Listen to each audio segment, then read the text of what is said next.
Hi guys, and welcome to the very first episode of the Lift to Enlightenment Holistic Wellness and Fitness channel. I'm Devin, and today we're going to be talking about the psychological benefits of resistance training. So a lot of times in the gym or in a health class or just in general all over the internet and the fitness community, you hear a lot about the physical benefits of resistance training. This might be increasing muscle mass, lowering body fat, just creating an ideal physique and musculature that makes you maybe a little bit more attractive to the opposite gender. But what's really overlooked is the psychological benefits of lifting, and I think those deserve a little bit more credit. The first one of those is the increase in the mind-body connection. Today in our Western society, we're not taught to listen to the body, we're taught to silence it. If we're hungry, we're supposed to choke down whatever quickest food will numb the hunger response. If we're tired, we take some type of stimulating caffeinated beverage to get us through the day, to get us through our jobs. And if we're in pain, rather than addressing the actual issue, we're supposed to take a pharmaceutical medication that we assume is safe in order to numb the problem rather than actually finding the source of it. So when you go into the gym, you might think that you're just simply moving your muscles around and there's not really a mental component of it. There's a lot of stereotypes about meathead gym rats just tossing weight around, and they're usually considered unintelligent and foolish. But the actual unknown truth about that is that it's not the muscles that are really initiating the movements at all. It starts in the brain. So let's say you want to do a set of bicep curls. Before your biceps even have any idea that you're about to do that, the decision to contract those muscles starts in the brain in a place called the motor cortex. This runs right about here on the top of your brain. Once that decision is made, an electrical signal is sent from your brain through your nerves to your muscles cells, which tells them to contract. It's this contraction that actually creates the movement that makes your biceps squeeze that weight up.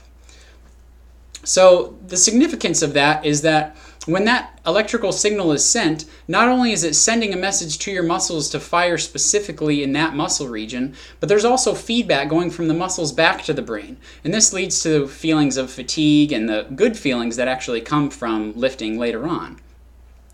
So when I first started lifting, if someone had walked up to me and said, "Flex your triceps," not only did I not know what that muscle group was, I probably thought it was in my forearm or something, but I don't think I honestly would have been able to do that because I hadn't built that connection between my mind and my body. So when you try to target individual parts of your body and your brain has to fire to control them, you increase the language between your mind and your various organ systems. And this isn't limited to just muscles. When you learn to listen to the body works better and the different organ systems are able to collaborate, which results in overall better health.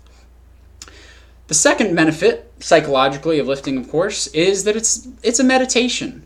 You walk into the gym and you might have some headphones on and whatever type of music fits for you. It doesn't have to be death metal, although I definitely would not mind if it was. But whatever gets you into that flow state where it's just you're focusing there. You might not have time every day to spend an hour doing transcendental meditation or yogic breathing or breath of fire every morning and then still have another hour to go hit the gym hard. So the cool thing about this is that you can walk into a gym and you can focus. You're there for you, and you can not only are you getting the physical benefits of moving the weights around and of course the exercise benefits, which we can always get into later, but you're able to focus on you. And a lot of times you'd be surprised during exercise how many problems that may have been stressing you, whether it's from your jobs or your relationships or any aspect in life, including family drama, anything. These things really seem to make a lot more sense after exercising. Solutions come to you, you feel a little bit better, just mentally a little bit more clear, like you almost cleansed out the cobwebs. And if you don't have time to meditate, being at the gym is a perfect time. So the third benefit is mood. Obviously, everybody's heard about endorphins. You go to the gym, you move weights around, you're doing sprints, you're doing hills, it doesn't matter what you're doing, your body's going to release these chemicals called endorphins. What endorphins are is neurotransmitters, which means they're tiny little chemical messengers that bind to your nerves. And when they do bind to your nerves, you release pleasurable feelings. So this is your body's reward system. It's called the dopamine pathway, which is your body's way of telling you, good job, you're doing something good. There are benefits to this and you should keep doing it. So not only do those endorphins improve your mood, but we've evolved to do that. And there's a reason that your body is telling you that's good. Because before we had cars and buildings and planes and trains and automobiles, we had to survive in a wild jungle or desert-like setting. We had to hunt, we had to fight both each other and enemies that could have killed us, tigers, rhinos, wildebeests, everything.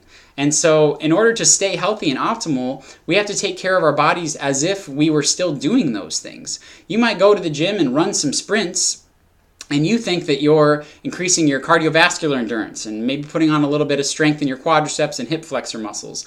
But your body doesn't know what weights are. All it knows is survive. And it knows that in order to stay healthy and maintain that musculature, you need to use those muscle groups regularly. And so you're actually most aligned with your primal and evolutionary self when you're at the gym. In addition to this, lifting has been shown in studies to increase what's called brain-derived nootropic factor, or BDNF. The simplest way to explain this is when you think of an anabolic steroid. That's a hormone that tells your muscles to grow. This is also a hormone, but instead of telling your muscles to grow, it tells your nervous system to grow, which means that your neurons, remember the one that are responsible for the connection between the brain and the muscles, those increase, and especially regions of your brain, especially those involved in regulating mood, emotion, memory, those also grow, which means that exercising, even if you were doing it completely mindlessly, like one of those meathead gym rats, you'd still be getting cognitive effects. And so when you see people declining into old age and they're starting to get dementia and Alzheimer's, maybe they just need to pick up some weights. It may be that simple. So, fourth benefit, self-confidence. This is probably seemingly the most obvious one because, of course, you go to the gym, you're improving your physique, you look big and strong and tough, and you think that no one can mess with you, and you're more confident in situations, strutting around. Of course that's going to happen. But there's more to it than just that. When you go to the gym, it's an opportunity to put effort into something and you get real-time feedback with your results. You may be stuck at the same job, you've been there for years, just trying to impress your supervisors or your boss or your girlfriend or your family or whoever it is. You might have been climbing up that tree for 100 years and you feel like you're getting nowhere out of it. And it gets really frustrating to put effort into something without any noticeable feedback. The wonderful thing about resistance training is that you have immediate feedback every time you go to the gym. Over time, your physique's going to improve, sure, and you're going to be able to look in the mirror and you're going to feel better about that. But every single time you go there, you can see the numbers increasing. You can see the amount of weight you're able to move increasing. You did that. No one told you to do that. It's all about you. And the wonderful thing about that is that not only improves your self-confidence in a physical way, it's really good for the mind, because sometimes I think we forget that we are as capable as we truly are. We're a wonder of nature. We're biological gods. And I think that we are reminded of that when we put our efforts into something that can actually show us we're developing a skill. We're increasing our own talent, and no one's telling us to do it. There's no paycheck at the end. There's no nagging whoever telling you that it needs to be done. It's just you. And so you can get as much out of it as you put in, and that's the beauty of it. The final benefit is that it's fun. Lifting is great. If with the right mindset, walking into a gym can be as great or better as the feeling of being a little kid and walking into a playground or walking into those giant McDonald's fun zones that they used to have, or the tubes that you climb around in and the ball pit at Chuck E. Cheese. It's the same thing. Whether you're there by yourself in the zone, just getting serious with some metal on or something, just getting your curls in, getting your sprints in, or you're there with a wolf pack of buddies and you guys are laughing and jacking each other up. You know, whatever your thing is, it could be a blast, truly. And if you don't know what I'm talking about, I'll post a video below. You should really go check out Ronnie Coleman's videos. I think of all the successful bodybuilders who've ever been, he's probably had the most fun, undoubtedly. So that's it. I really appreciate you guys watching this video. Again, this is my first one, so I'm looking to do a lot more of these. Just give me some feedback. Let me know what I can improve upon, what I did well, some other things that you guys would like to hear, and I'd love to answer your questions. Thanks a lot.